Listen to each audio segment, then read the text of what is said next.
Welcome again, faithful listeners, to this exciting edition of the Golden Rule. Every edition of the Golden Rule is exciting because it's based upon the words of our Lord Jesus Christ, who is God, who created you and me and the whole world in which we live. Yes, He did it all. He's God.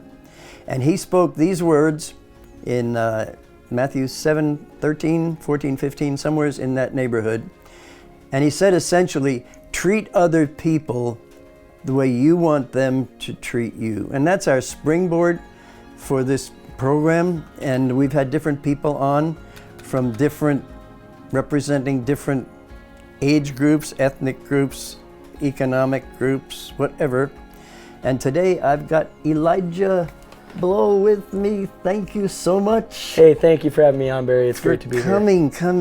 You've got a wonderful name, and your namesake was a wonderful man of God, Prophet Elijah. Can you tell me about why your name was chosen? Was there anything significant? That'd be a question for the parents. Okay. You've never had that conversation? No. You need to have that conversation. I probably should. But a person's name is so important, and we don't appreciate today what they did back in those days. A person's name defined who he was going to be. Yeah, and I mean, I can't tell you the story of my first or my last name, but the story of my middle name, actually, my dad had a good buddy in college who died of a lightning strike. Oh. And because of my dad's friend's passing, he came to know Christ. Your dad did? Yes. Oh, wow. He can tell you the story if you ever get a chance, but it is one of the coolest, like Isaiah 55 states that our thoughts are not God's thoughts, and we don't know like why or when people go. And I think that's just one of the things that God might use as a tool to bring more people to Him. I'm so glad you shared that, because this reminds me to mention to our audience, you may have a story about something significant that God's done in your life. And God didn't do it just for the sake of doing it. He did it so that you can brag on Him at every opportunity you get. And I'm giving you that opportunity right now here on this program. If you've got a testimony that glorifies God, undeniable glorification of God, and you want to share it, you'll have that opportunity right here. If you'll call me, the phone number is on the screen, 218-847-5575, and we'll talk about your experience. Or if you haven't had one yourself, but you know somebody that's got one, then refer them to me. But we want to draw out from this community as much as we can. And that's a perfect example. What you just shared about your dad and that experience, how that can be a wake-up call. We never know from one minute to the next, do we? Nope. Elijah, do you remember our first meeting? Yes, I do. We met in Mr. Eider's classroom my freshman year. You were a sub.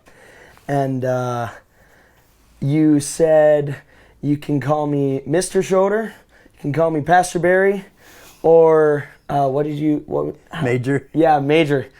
Yep, because you're in the Air Force, right? Yes, sir. Yes. Whoa! Yep. Elijah, that was 4 years ago. I don't know. You wrote it all up on the board. That doesn't always make a difference, but I'm glad you remembered that. And I get so blessed when I see some of the kids that I subbed for, and they remember, like one I met the other day said, I remember you told us about your story. I said, what story? And they repeated the whole thing, how I met my wife, and they remembered all the details. I thought, this is absolutely awesome. I had a wonderful time subbing. I enjoyed that very, very much.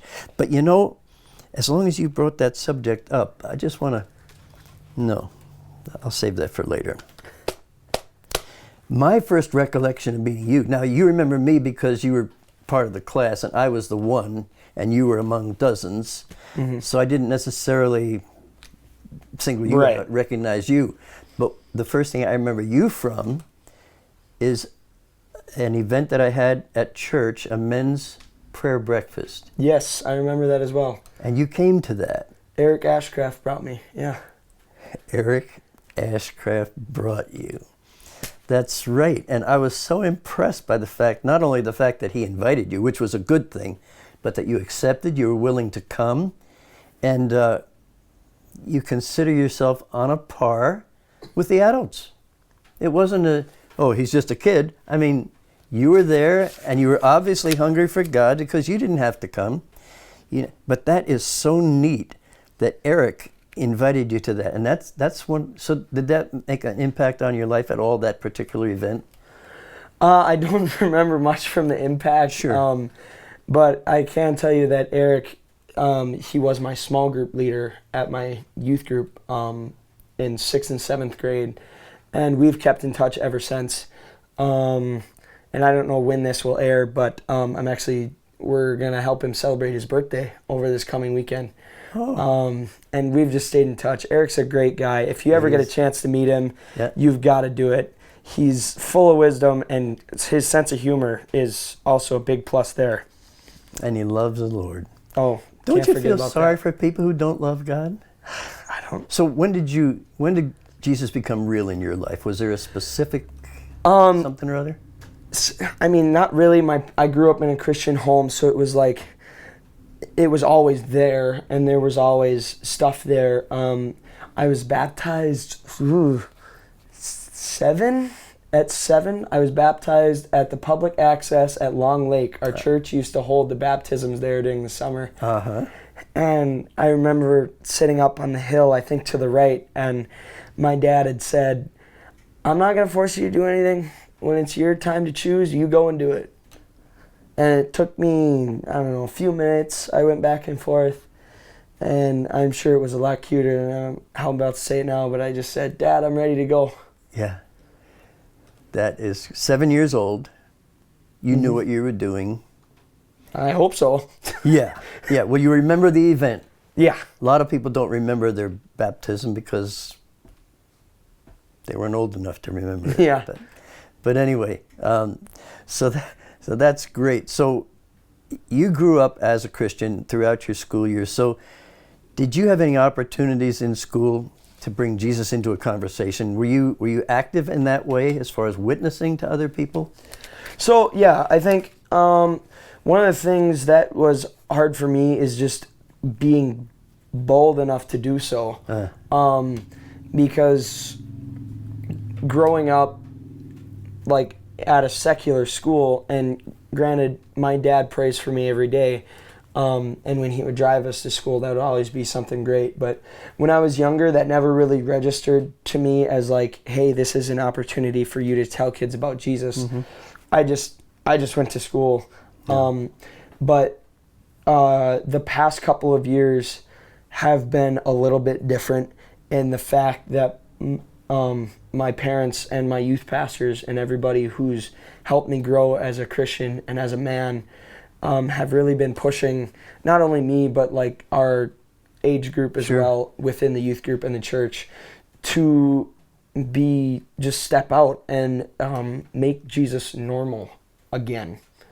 Not to say that he's not, but it is uncommon for Jesus to come up in run-of-the-mill conversation at school today. So have you had some memorable experiences trying to share with other people? I have. This year especially, I kind of grew into a friend group in which I grew comfortable just kind of dropping Jesus in randomly from time to time. Mm-hmm. And I've gotten questions from them as well, just about my faith and about, hey, what does he say about this? And what do you think about that? And I think it's a cool opportunity to just be normal and be who you are. Like, you're not expected to change the Word of God based on who you're talking to. And that's something that is hard because some people they don't like what it says, and you have to respect that. But it can be difficult sometimes to step out and be brave enough to say something. Yeah. Have you gotten any negative feedback? I mean, blatant negative feedback? I mean, little pot shots on like sports teams. It's always kind of been water off the back for me. I think one of the things that's helped me with any criticism like that is I grew up playing goalie in hockey, and one of the things that my dad always told me was, forget about the last puck. You got to stop the next one. Now in life, we can change that. You always got to look to the next second, the next minute. Like someone says something to you, okay, move on. Yeah. It sucks, but you got to go. Yeah. Life doesn't stop. That's awesome. So I was talking to Abby just earlier. So you're graduating now. You're a graduating senior. You've completed your high school. So what's next? So this summer I'm working a couple of jobs. I'm cleaning beaches with one of my buddies just around the lake area, and then roughly every other weekend I'm cleaning cabins on a resort on Rose Lake. Mm-hmm.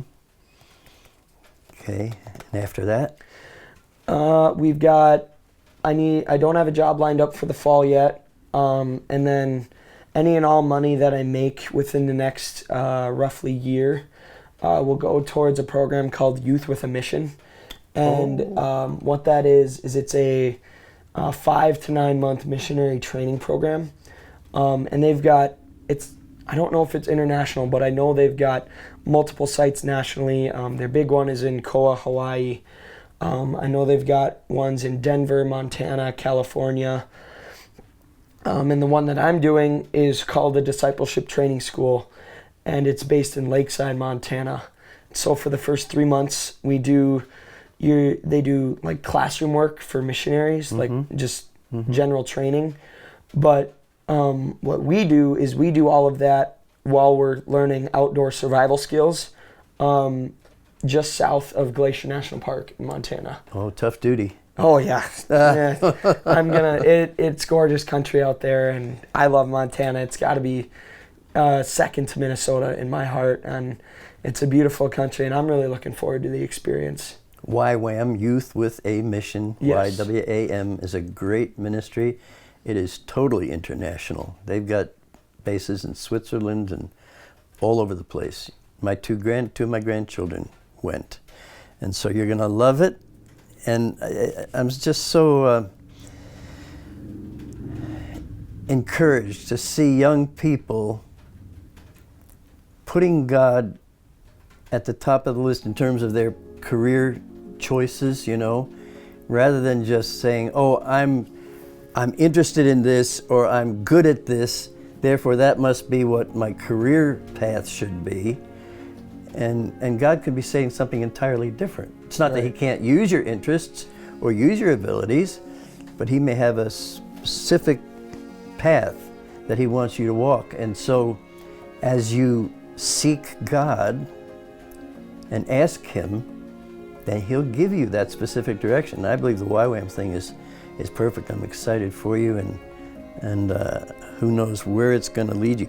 Did you know that it's possible that before you finish your DTS and your mission field, that Jesus could come back? I mean, yes. Just to put it out there is crazy, but I mean, He did say that we always got to be ready. He said you got to be ready, and that refers to you, listener. You've got to be ready, because if you're not ready when the door on the ark closes and the flood comes, you're going to get wiped away. We don't want that, do we, Elijah? We don't see anybody lost. We want to see people come to know the Lord. Well, thank you for coming and sharing today. I wish we had more time, but I think we've run out. Man, that went fast. Yeah, it did. Bless you, audience, listening audience. Remember, Bible reading marathon in Detroit Lake City Park from 9 o'clock until 3 in the afternoon. You going to join us? Oh, you bet, Barry. I'll be there. You going to help recruit some other people? Oh, you know it. I've already got people in mind. Elijah's got you in mind. God bless you, folks. Thanks for tuning in. Have a great day, and we'll see you next time.